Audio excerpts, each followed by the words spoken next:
peut se demander quels secrets ils gardent actuellement.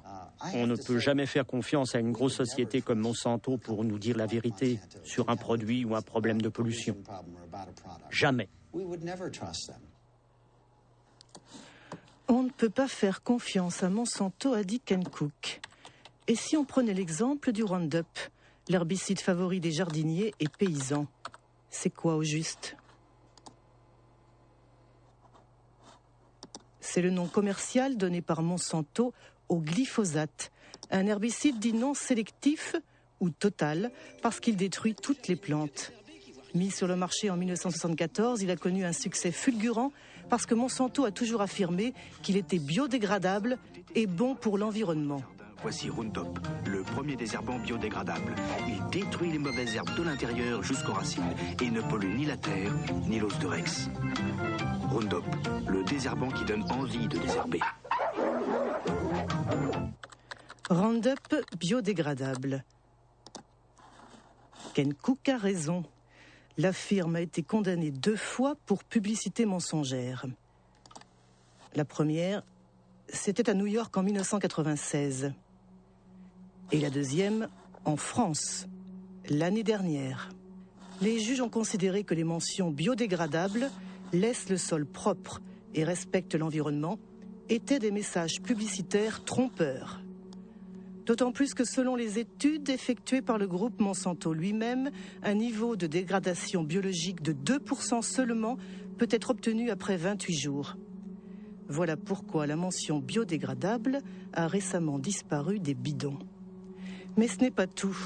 De nombreuses études scientifiques montrent que le Roundup est hautement toxique. Un exemple, le Roundup provoque des dysfonctionnements de la division cellulaire.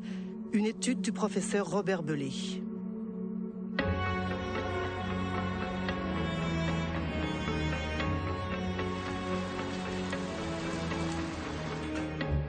Le professeur Bellet travaille pour le CNRS et l'Institut Pierre et Marie Curie.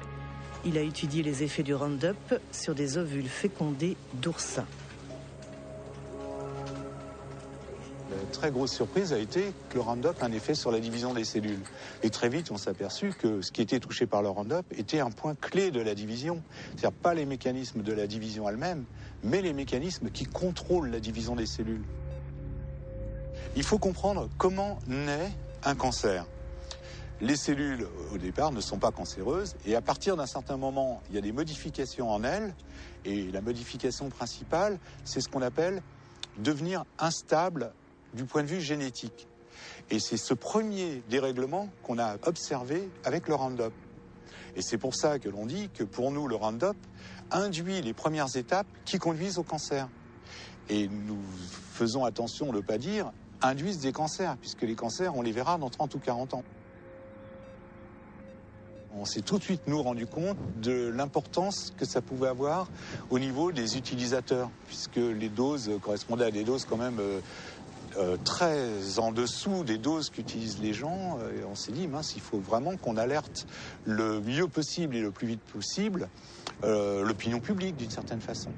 Alors pour faire ça, moi je me suis dit, le meilleur système, c'est de m'adresser à mes tutelles. Et j'étais un peu surpris, même très surpris. On nous a suggéré ou fortement incité à ne pas communiquer parce qu'il y a cette question des OGM derrière.